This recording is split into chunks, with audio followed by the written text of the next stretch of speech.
Welcome guys, welcome back to Wings Udaan. तो दोस्तों, जैसे आपकी बहुत डिमांड थी कि जो यूपीएससी क्वालिफायर्स है, जिन्होंने हाल ही में यूपीएससी 2019 में क्वालिफाई किया है, उनका इंटरव्यू लाया जाए, उनकी जो स्ट्रेटेजी है वो आपको बताई जाए। तो जैसे आपने देखा, हाल ही में हमने इससे पहले डॉक्टर असरार जो किचलू थे, उनका हमने इंटरव्यू लिया। उन्होंने अपनी स्ट्रेटजी जो है वो आपको बताई। और आज हमारे बीच ऐसे ही एक यूपीएससी क्वालिफायर मौजूद हैं जिनका नाम है पार्थ, और वो जम्मू से बिलोंग करते हैं, जम्मू में टिकरा नगर से बिलोंग करते हैं। और अभी वो आपको पूरी स्ट्रेटजी बताने वाले कि ये जो आपका 2019 के बाद 2020 वाला यूपीएससी का प्रीलिमिनरी है, जो कि 4 अक्टूबर को शेड्यूल्ड है, उसके बारे में बताएंगे कि जो टाइम हमारे पास बचा है उतने टाइम में आप कैसे उसको यूज़ कर सकते हो, आप क्या क्या चीज़ों की इम्प्लीमेंटेशन करनी है। और उसी के साथ जो नेक्स्ट ईयर आने वाला 2021 का आपका यूपीएससी होगा, क्योंकि उसके लिए आपके पास अभी टाइम है, वहीं से ज़ीरो से शुरुआत करनी है। बिगनर्स के लिए ये चीज़ें कैसे चलने वाली है, जिनकी तैयारी काफ़ी देर से हो रही है, कहाँ वो लैग कर रहे हैं, तो इन सब के बारे में जो मिस्टर पार्थ है, जो हाल ही में यूपीएससी क्वालिफाई कर चुके हैं, वो आपको पूरी स्ट्रेटजी बताने वाले हैं। तो let's welcome Mister Parth. Hello Parth. Sir, first of all congratulations Parth आपको for qualifying this year's UPSC. Thank you sir, thank you very much. तो फ्रेंड्स, आपको भी जो पार्थ है वो बताएंगे पूरी स्ट्रेटजी, तो चलते हैं। तो हेलो फ्रेंड्स, मेरा नाम पार्थ गुप्ता है, जैसा कि सर ने पहले ही बता दिया है। तो इस बार मैंने यूपीएससी क्वालिफाई किया है 240th रैंक के साथ। मैं जम्मू का ही रहने वाला हूँ, त्रिकुटा नगर का। मेरी स्कूलिंग भी जम्मू में ही हुई है, नागबनी स्कूल MHAC। और चलो शुरू हो जाते हैं स्ट्रैटेजी के साथ without wasting any much time. तो let's start with the 2020 attempt, क्योंकि अभी हमारे पास ऑलरेडी अराउंड 1.5 मंथ्स बचे हैं। तो what can we do in this less time. तो अभी मैं ये एक्सपेक्ट कर रहा हूँ कि जो अभी ये वाला अटैम्प्ट सीरियसली दे रहे होंगे, उनकी ऑलरेडी ऑल द बुक्स वो कंप्लीट कर चुके होंगे और वो टेस्ट सीरीज़ भी रेगुलरली दे रहे होंगे। तो उनके लिए स्ट्रैटेजी बेसिकली है कि वो उन्होंने जो भी किताबें पढ़ ली हैं उनको रिवाइज़ करें। जो भी बेसिक बुक्स उन्होंने पढ़ी हैं, अभी मैं यहाँ पे उनको नई बुक लिस्ट रेफ़र नहीं करूँगा, जो भी उन्होंने किताबें पढ़ी है वही रेफ़र करते रहें। न्यूज़पेपर्स पढ़ते रहें रेगुलरली, चाहे वो ऑनलाइन पढ़ रहे हो चाहे ऑफलाइन, जैसे भी है, पर वो रेगुलरली पढ़ते रहें। क्योंकि बहुत बार ऐसा होता है कि इश्यूज़ रिपीट होते हैं, चाहे वो ओल्ड इश्यूज़ हों। और न्यूज़पेपर पढ़ने से क्या होता है कि हमारी जो कॉन्सेप्ट्स होते हैं वो काफ़ी ज़्यादा क्लियर हो जाते हैं। उसके अलावा जो आपकी बुक्स हैं वो रिवाइज़ करते रहें। और तीसरी चीज़ जो है इस वक्त बहुत इंपॉर्टेंट हो जाती है, वो है टेस्ट सीरीज़। तो टेस्ट सीरीज़ बहुत सारे लोग जो एक गलती कर देते हैं, वो ये है कि वो सिर्फ 1 या 2 टेस्ट सीरीज़ को फॉलो करते रहते हैं। और होता एंड में क्या है कि जो यूपीएससी के क्वेश्चंस आते हैं उनका फ्रेम ऑफ रेफरेंस अलग होता है कंपेयर टू टेस्ट सीरीज़ जो आप देते हैं। तो इसीलिए आपको टेस्ट सीरीज़ जो अब फॉलो करनी है, आप अराउंड 3 to 4 इंस्टीट्यूट्स के टेस्ट देख सकते हैं। तो आप कोई भी एक इंस्टीट्यूट उठा लें, उसमें से 1 या 2 टेस्ट दे लें। फुल लेंथ टेस्ट की बात कर रहा हूँ मैं, क्योंकि अब तो टाइम नहीं है मॉड्यूल वाइज टेस्ट देने का। तो फुल लेंथ टेस्ट आप जो भी दोगे, हर एक इंस्टीट्यूट से आप 1 या 2 टेस्ट उठाओ, हफ्ते में 1 या 2 टेस्ट दे दो। और उसके बाद उस पेपर को एनालाइज़ करो। ये बहुत ही इंपॉर्टेंट स्टेप है जो हम नहीं करते हैं।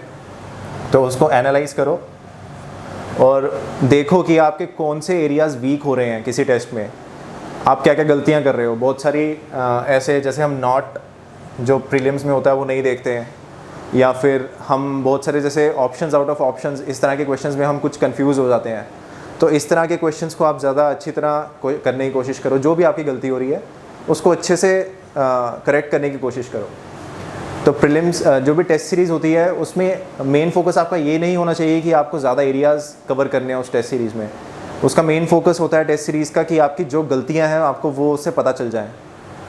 तो ये फोकस रहना चाहिए आपका टेस्ट सीरीज़ में। तो मुझे लगता है कि अभी तो इससे ज़्यादा मैं कुछ गाइड नहीं कर सकता हूँ लोगों को। बाकी यही है कि अपना मेंटल बैलेंस बना के रखो, अपने दोस्तों वगैरह से बातें करो, क्योंकि प्रीलिम्स एग्ज़ाम जो होता है 2 घंटे में बहुत ज़्यादा स्ट्रेस होता है। अगर आप उस समय कॉन्फिडेंट नहीं होंगे तो इट्स वेरी डिफ़िकल्ट कि आप क्लियर कर पाओ। तो be confident about that.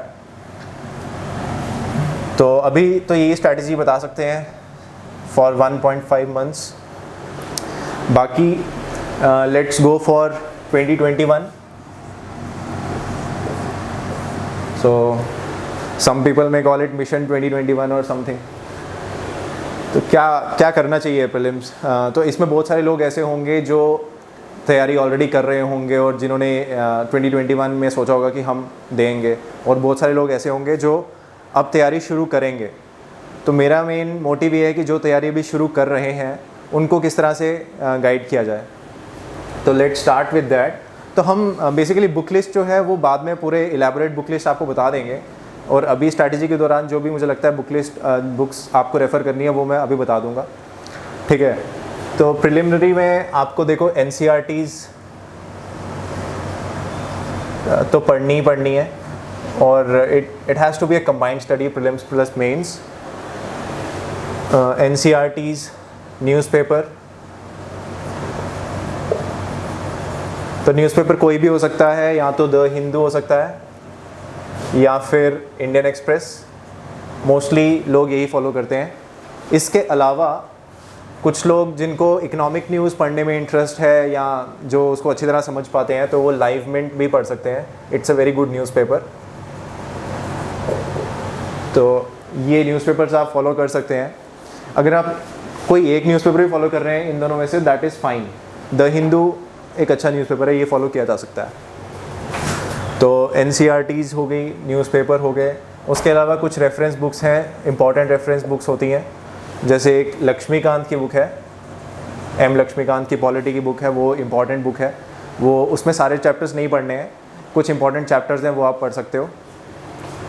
Important chapters जैसे fundamental rights, DPSPs, I think ये लिस्ट भी आपको हम उसमें दे देंगे, सेक्शन में दे देंगे, बुक लिस्ट के सेक्शन में, कि कौन से चैप्टर्स ज़्यादा इंपॉर्टेंट है कंपेयर टू अदर्स, ठीक है। तो ये तो हो गए जो बहुत ही इंपॉर्टेंट है, इसके बिना तो आपकी तैयारी नहीं हो सकती है। उसके अलावा क्योंकि आजकल जो प्रीलिम्स का पेपर आ रहा है उसमें बहुत मेंस ओरिएंटेशन दिख रही है क्वेश्चंस में, क्वेश्चंस काफ़ी एनालिटिकल हैं, तो इसलिए आपको मेंस की तैयारी अच्छी रखनी है इस वक्त। तो क्योंकि आपके पास 2021 मतलब आपके पास अभी 1 साल है, तो आप उस 1 साल में अपनी मेंस की तैयारी अच्छे करो। तो वो कैसे करना है, तो आपको बनाने हैं अच्छे नोट्स। तो नोट्स बनाने के लिए आपको पूरा मेंस ओरिएंटेड नोट्स बनाने हैं, आपको अपना सिलेबस लिखना है अच्छे से, सिलेबस के ओरिएंटेड, सिलेबस के हर टॉपिक पे मेंस के नोट्स बनाने हैं। फोकस रखना है अपना GS1 के सोसाइटी पे, GS2 के पॉलिटी और गवर्नेंस और IR पे,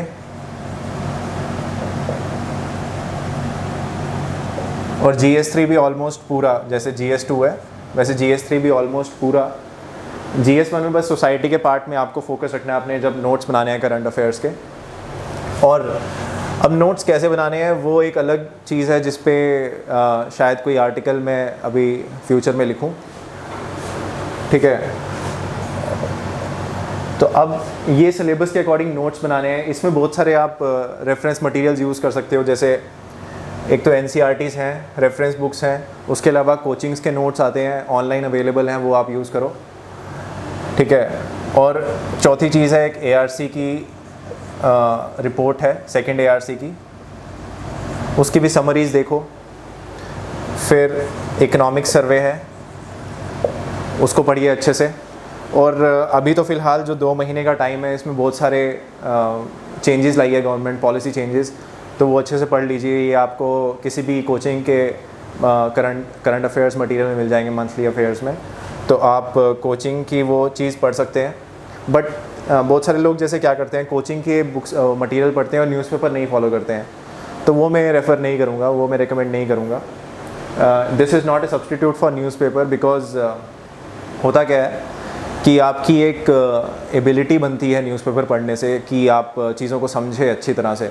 जैसे इस बार GS2 का अगर आप पेपर देखेंगे तो उसका लैंग्वेज काफ़ी डिफ़िकल्ट था, ठीक है। तो उस लैंग्वेज को अंडरस्टैंड करने के लिए आपको न्यूज़पेपर पढ़ना आना चाहिए अच्छे से, और वो आपको ऐसे करंट अफेयर्स मटेरियल्स में नहीं मिलेंगे, इसीलिए आपको न्यूज़पेपर पढ़ना इंपॉर्टेंट है। ये आपके अच्छे कंसोलिडेटेड रिवीजन मटेरियल बन जाएगा। तो ये है फ़िलहाल, इसके अच्छे नोट्स बनाओ, और ये नोट्स ऐसे होने चाहिए कि इससे आप जब भी आपको रिवीजन करनी है तो आप इन नोट्स को फॉलो कीजिए, और इससे आपका मतलब क्विक टाइम में एक कंसोलिडेट हो जाए सब कुछ, ठीक है। और इन सब चीज़ों से ARC या ये क्या था, इकोनॉमिक सर्वे, इन सब चीज़ों से आपको कुछ सजेशंस या जो भी आपको एनालिसिस मिलेगा वो आप इन नोट्स में ऐड करो, तो आपको सब कुछ इन नोट्स में जाना चाहिए, ठीक है। तो ये है मेंस और इसकी बात। One more important aspect regarding mains is optional.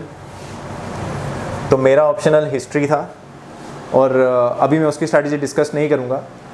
तो अभी बहुत सारे लोग कंफ्यूज्ड होते हैं इसको लेके कि ऑप्शनल क्या रखें, तो मैं ये डिसीजन प्योरली आप पे छोड़ता हूँ कि आप पिछले कुछ सालों के ऑप्शनल के परफॉर्मेंसेस देखिए कि कौन सा ऑप्शनल अच्छा परफॉर्म कर रहा है, आपका इंटरेस्ट क्या है, और उस बेसिस पे करिए ऑप्शनल डिसाइड। ये मैं आपको नहीं सजेस्ट करूँगा कोई भी एक ऑप्शनल, क्योंकि it has to be purely your decision. After all you are going to be decision makers. तो ये आप देखिए और उसके अपने रिस्पेक्टिव ऑप्शनल के टॉपर्स की जो स्ट्रैटेजी है उसको फॉलो कर सकते हैं आप, ठीक है। इसके अलावा आता है पर्सनालिटी टेस्ट। तो मैं ऑलरेडी 2017 में और 2018 में भी पर्सनालिटी टेस्ट में अपेयर हो चुका हूँ, तो इसका मुझे थोड़ा एक्सपीरियंस हो चुका है कि वो क्या देख रहे हैं क्या नहीं देख रहे हैं। तो मुझे लगता है कि आपको ऑनेस्ट होना बहुत ज़रूरी है। तो जनरली हम सब यही सोचते हैं कि that we are all honest, but कहीं डीप डाउन हम कुछ चीज़ों को लेके बहुत ज़्यादा रिजिड होते हैं, हम एक्सेप्ट नहीं करते उन चीज़ों को। तो वो चीज़ें इंपॉर्टेंट है कि हम जो भी हमें फील हो रहा है हम उसको वैसा का वैसा बोलें अपने पैनल के सामने। So that is very important, being honest. दूसरी चीज़, जो भी आपका डोमेन है, चाहे आपने बीटेक करी है या जो भी आपने ग्रेजुएशन करी है, वो आप अच्छे से उसको रिवाइज़ करके चले जाओ, अपने ऑप्शनल को अच्छे से रिवाइज़ कर लो। करंट अफेयर्स इम्पॉर्टेंट है पर इससे कोई नेगेटिव इम्पैक्ट नहीं पड़ता है।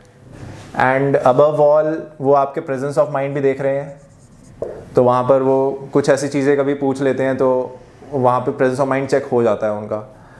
But above all the thing is honesty, वो वहाँ पे सबसे ज़्यादा चेक होती है, तो आपको वो दिखानी है। और हाँ, एक और चीज़ जो है वो है पॉलिटिकल न्यूट्रलिटी, क्योंकि वो कुछ क्वेश्चंस ऐसे पूछ लेते हैं जैसे खासकर for a JNK aspirant from JNK, तो उनके लिए पॉलिटिकल न्यूट्रलिटी बहुत ज़्यादा इंपॉर्टेंट है। तो ये चीज़ें जो हैं आपको ये मतलब शोकेस करनी भी ज़रूरी है। इट्स नॉट जस्ट कि आपके पास है ये, तो ये शोकेस करना भी इम्पॉर्टेंट है।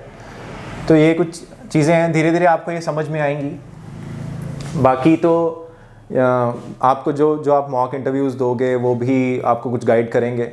तो मैंने भी बहुत मॉक इंटरव्यूज़ दिए हैं। इस बार मैंने अपने इंटरव्यू से पहले ज़्यादा मॉक इंटरव्यूज़ नहीं दिए थे, क्योंकि एक तो टाइम कम था, प्लस मुझे लग रहा था कि ज़्यादा मॉक इंटरव्यूज़ देने से मेरा जो ओरिजिनलिटी है वो जा रही है, इसलिए मैंने मॉक इंटरव्यूज़ दिए नहीं थे ज़्यादा।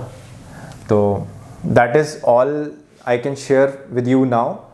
तो बुक लिस्ट के लिए you can follow the link given in the description. Thank you guys. So that was all about this strategy. अभी ये काफ़ी एक समराइज्ड स्ट्रैटेजी है, क्योंकि इसमें मैंने बहुत सारी चीज़ें बताई हैं जो शायद आपको समझ में नहीं आए।